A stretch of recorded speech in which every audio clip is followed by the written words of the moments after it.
Rolou? Boa noite, igreja. Estou muito alegre de estar hoje aqui no púlpito pregando. Creio que esse seja o início do meu chamado.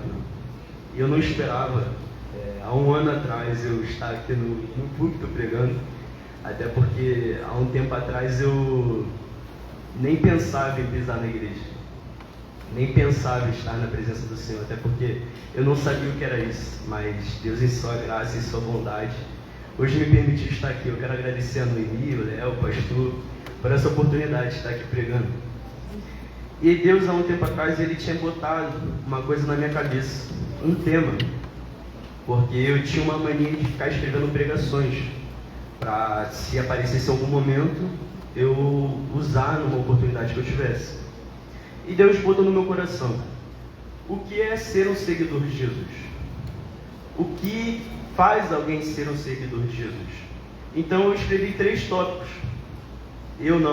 Deus me usou para escrever os 3 tópicos. Até porque eu não tenho a mínima capacidade de escrever o que está escrito aqui. Foi tudo pela graça de Deus.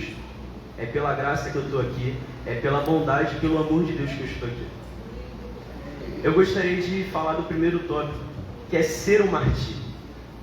Ser um martírio é não negar a fé diante da morte, é estar pronto para morrer pelo Evangelho. Eu quero contar uma história que aconteceu em 2015 e marcou o mundo inteiro. Eu não sei se alguns aqui lembram, mas no final de 2014 e no início de 2015 foram sequestrados 21 homens, sendo 20 homens egípcios e um de Gana. Eles tinham ido para um local em busca, para a Líbia, se eu não me engano, em busca de sustento para a família deles, porque provavelmente eles estavam passando dificuldade e receberam uma oportunidade de emprego. Então eles foram. Só que, como eu disse, no final de 2014 e no início de 2015 eles foram sequestrados e foram levados a uma prisão improvisada. Essa prisão tinha o intuito de fazer com que eles negassem a fé deles em Jesus Cristo e se convertessem ao Islã. Durante mais ou menos um mês, eles sofreram maus tratos, ficaram em cárcere privado, ficaram totalmente horríveis, ficaram com fome, com sede, tudo com o intuito de fazer com que eles negassem a sua fé. Mas nenhum desses homens negaram a sua fé.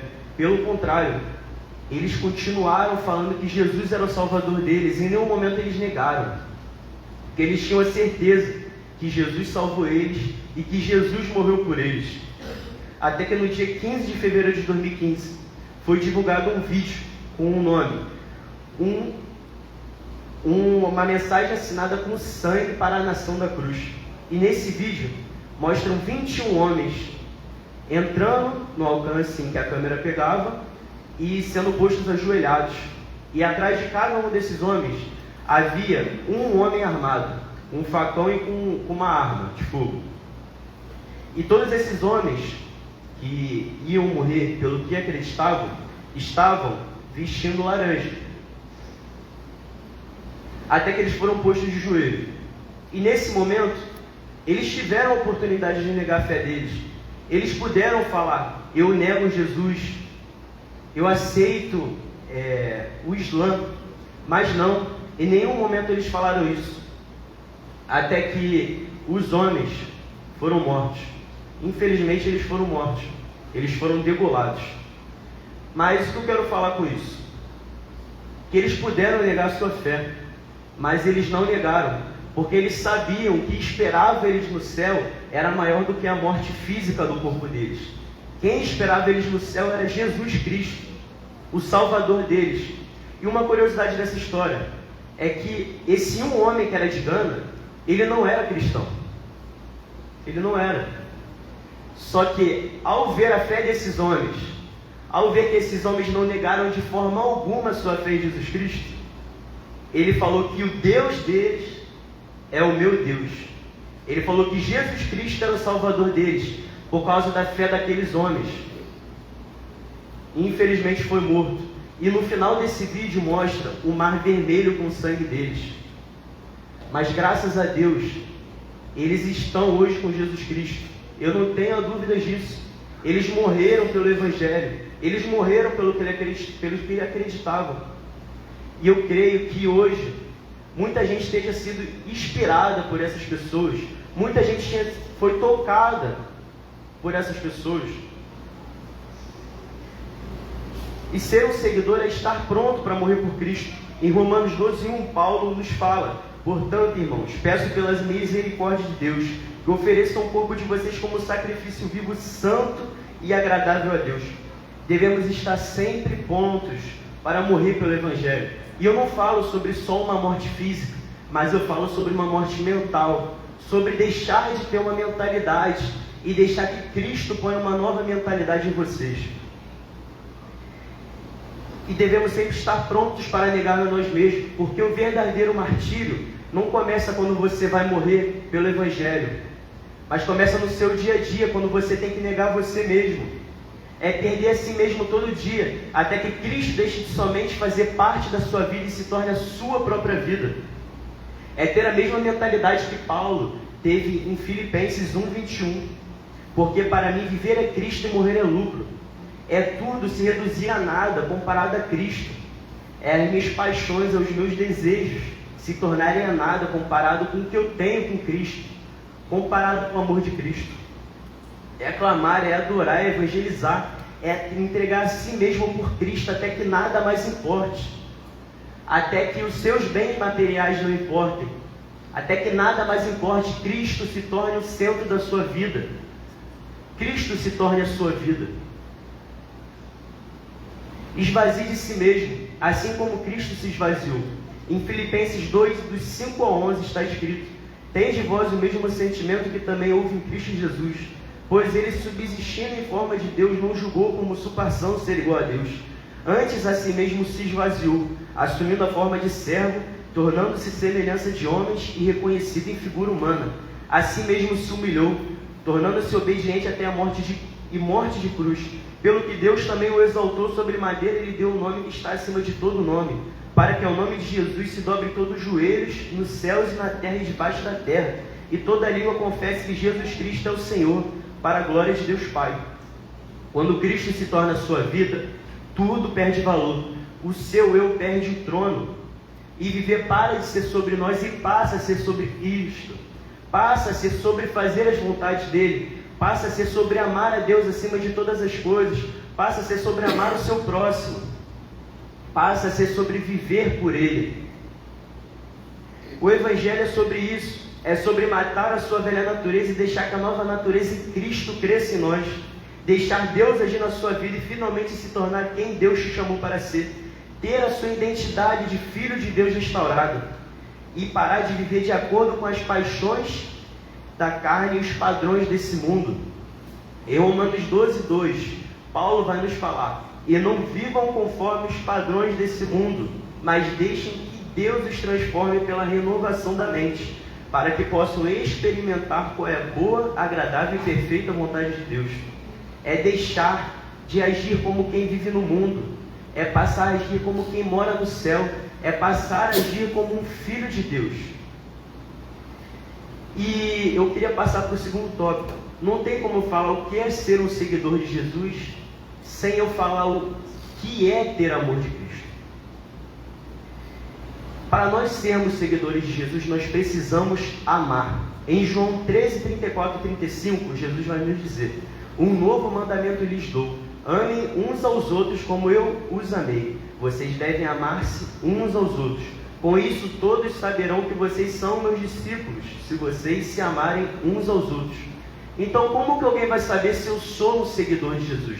Se eu amar meu próximo, se eu amar o meu Deus acima de todas as coisas. Todos vão saber que vocês são seguidores de Jesus, se vocês estiverem amor. Se vocês tiverem amor, todos saberão. Ser um seguidor é ter o amor de Cristo. Ter o amor de Cristo é nadar contra a maré. Enquanto o mundo vai falar para você odiar seu inimigo, para você sempre pagar na mesma moeda, e se alguém te ferir, você tem que ferir também, Cristo vai te falar para você amar o seu inimigo, para você orar pelo que te persegue. Se te baterem no rosto, dê o outro lado da face para que batam também. É sobre amar o seu próximo. é sobre amar quem te fere, é sobre amar o seu inimigo, é sobre orar por ele.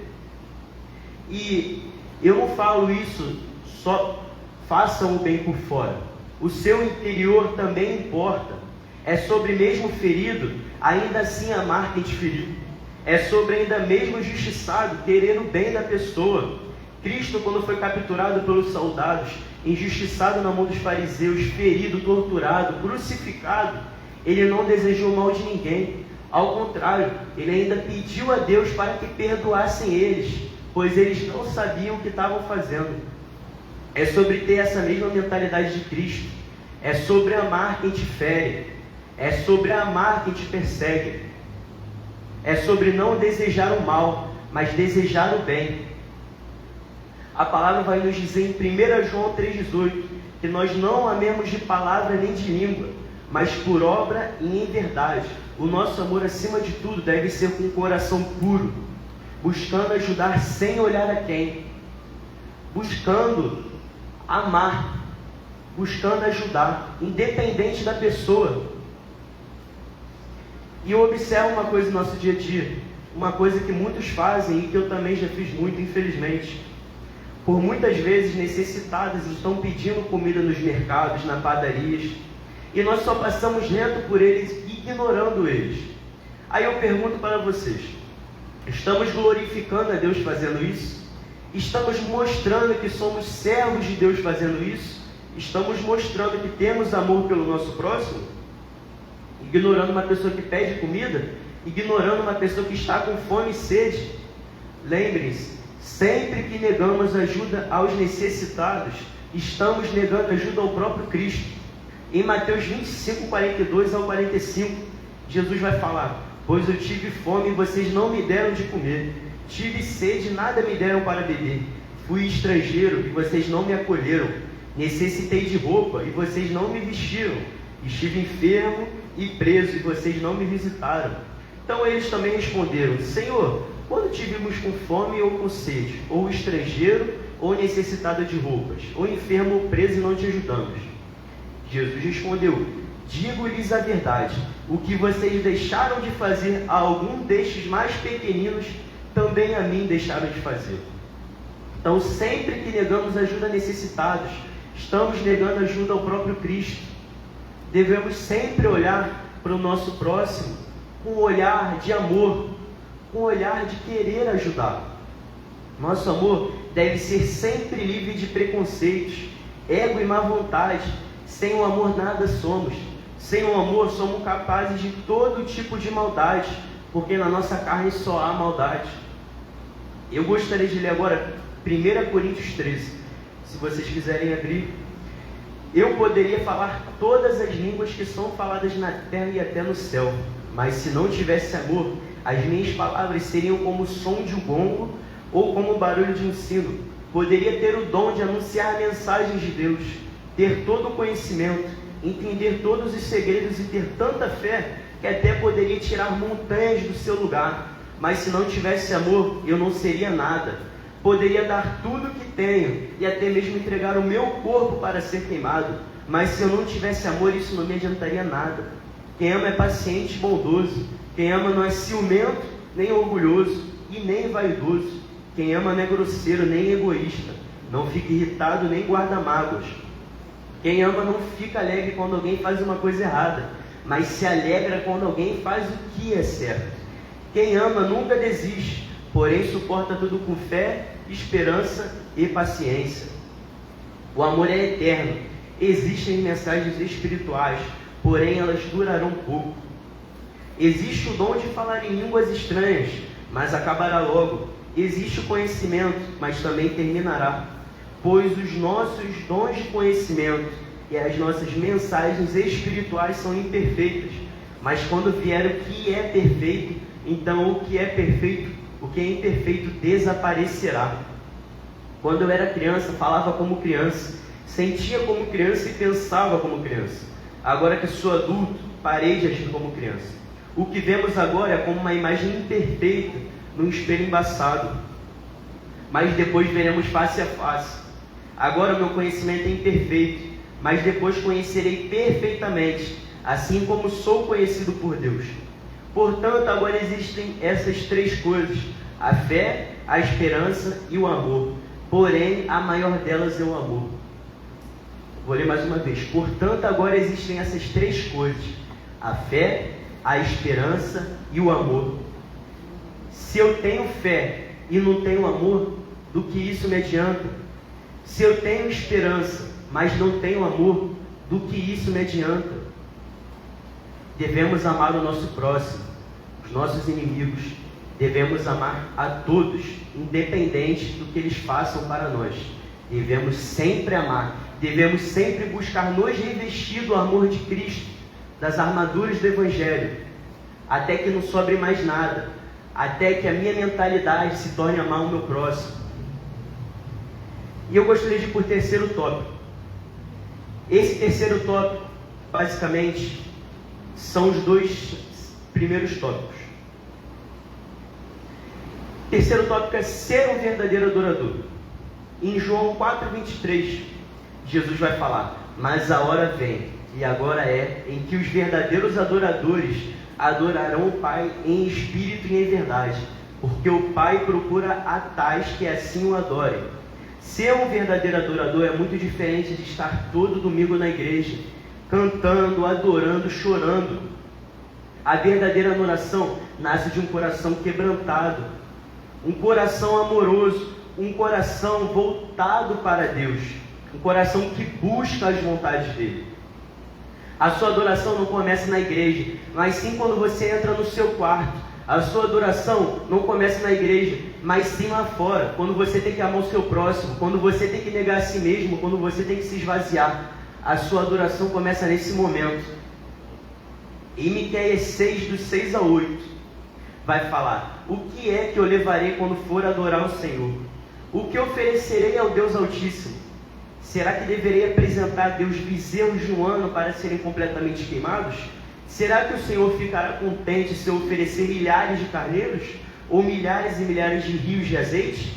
Será que deverei oferecer o meu filho mais velho como sacrifício para pagar os meus pecados e a minha maldade? O Senhor já nos mostrou o que é bom. Ele já disse o que exige de nós. O que Ele quer é que façamos o que é direito. Que amemos uns aos outros com dedicação.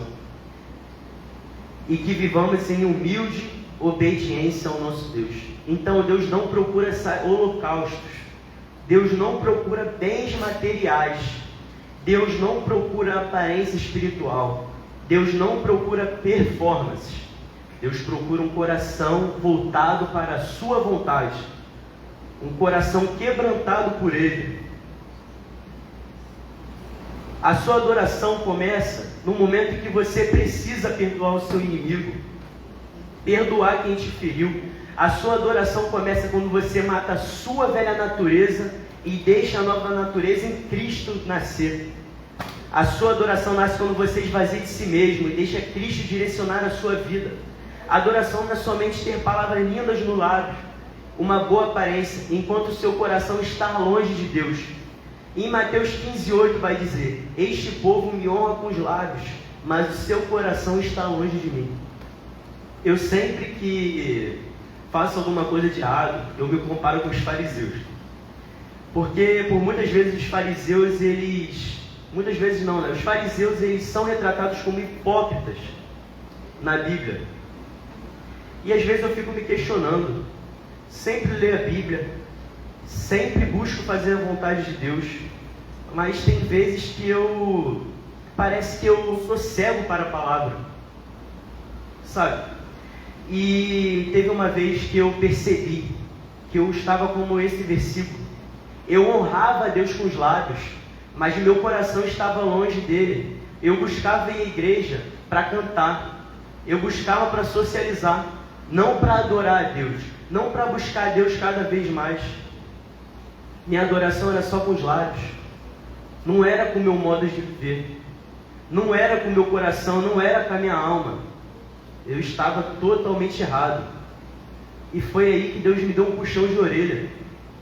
Simples dia Ele falou: Kaique, você acha que está certo isso? Você acha que está certo você ir para a igreja, honrar com os lábios, mas o seu coração está em outra coisa, você acha que está certo isso? Você fala que eu estou no centro do seu coração. Você tem certeza disso? Você tem certeza que eu estou no centro do seu coração? Se examina. Foi aí que eu percebi. Estava errado. Eu estava em busca. Eu tive uma crise no início, assim, quando me converti, de querer falar em línguas. Eu tive uma baita crise, assim, de ficar buscando falar em línguas, sabe? Mas aí eu percebi que não era sobre isso o evangelho, sabe? Eu estava naquele de, tipo, conquistas. Eu queria dons como se fossem conquistas pessoais. Ai, eu falo em línguas, você não. Eu tenho dom de conhecimento, você não. Só que eu estava errado. Eu estava buscando uma recompensa, eu estava buscando eu estava buscando conquistas, eu não estava buscando adorar a Deus. Eu não estava buscando ter uma vida de dedicação a Deus. Eu estava simplesmente buscando conquistas. Hoje em dia, graças a Deus, eu já parei com isso. Já parei de estar obcecado em falar em línguas. Hoje eu já estou tranquilo, entendeu? Mas Deus é muito bom, sua misericórdia. Ele sempre puxa a minha orelha quando eu estou errado e não percebo. E eu dou graças a Deus por isso. Até porque a gente não merece nada disso. Nada disso que a gente tem hoje, que Deus nos dá, a gente não merece nada disso. Até porque nós somos maus por natureza, nós pecamos. Todo dia a gente peca, todo dia. Mas Deus, em sua graça, mandou o seu Filho Jesus Cristo para morrer naquela cruz por nós, para nos salvar. Todo dia eu agradeço por isso, todo dia eu oro falando para Deus: Deus, muito obrigado pelo seu amor. Porque sem o amor dele, eu não sei nem onde a gente estaria hoje. Provavelmente estaria queimando no inferno. Porque a gente só faz o que é mal. Sem o amor dele, a gente não seria capaz de todo mal. A sua verdadeira adoração, lembre, é o seu modo de viver. Não é o que sai da sua boca, é o que está no seu coração. Deus não quer saber de exterior, Deus quer saber do interior. Deus quer saber o que está no centro do seu coração. Se no centro do seu coração está Ele ou está outro Deus. Porque Deus não é somente Baal. Você pode colocar outra coisa no centro do seu coração e idolatrar ela. Se examina o que está no centro do seu coração hoje. Deus está no centro do seu coração hoje ou tem outra coisa no centro do seu coração? A sua vida hoje está dedicada a Deus ou não está? Hoje você ama o seu próximo ou você trata o seu próximo com desdém? Hoje você está negando a si mesmo, deixando para trás os velhos costumes, as antigas paixões e vivendo por Cristo, ou você está deixando isso simplesmente para lá? Deus, Ele quer um coração quebrantado, um coração contrito pela sua vontade, um coração amoroso. E eu quero fazer uma pergunta para vocês. Quem no seu íntimo ama o seu próximo e tem um coração voltado a Deus? Ou quem na igreja canta, chora, mas no íntimo está com o coração impuro? Quem que vocês acham que agradam a Deus? Quem vocês acham que está agradando a Deus? Eu ouço muito uma música que se chama Fogo Arderá, que ela fala assim: pois de que vale ter as poesias mais lindas, as harmonias mais brilhantes, se não há verdade em nós? Pois de que vale ter tudo e não ter nada, te dá meus lábios e não minha alma? Do que adianta? A nossa vida deve ser uma adoração a Deus, um sacrifício vivo. Nossa vida deve ser isso, uma constante adoração ao Senhor Deus, um constante louvor a Ele, louvor de graças. Examine-se. Eu quero falar que Deus ama muito vocês, muito vocês. Ama todos nós que estamos aqui. Deus, em sua graça, sempre nos surpreende, sempre. Eu hoje, se não fosse pela graça dele, eu provavelmente estaria morto. Eu já contei esse testemunho aqui na igreja, e eu vivi em depressão. eu não sabia o que fazer, eu não tinha mais escapatória. Para mim, a luz no fim do túnel, para mim, era a morte. Então, na minha cabeça, só havia o suicídio. Satanás também estava colocando coisas na minha cabeça, provavelmente. Só havia o suicídio. Eu acordava todo dia perguntando: quando que isso vai passar? Quando será que eu vou viver normalmente como qualquer outra pessoa? Eu não falo só sobre não sentir mais tristeza, mas parar de sentir aquela tristeza.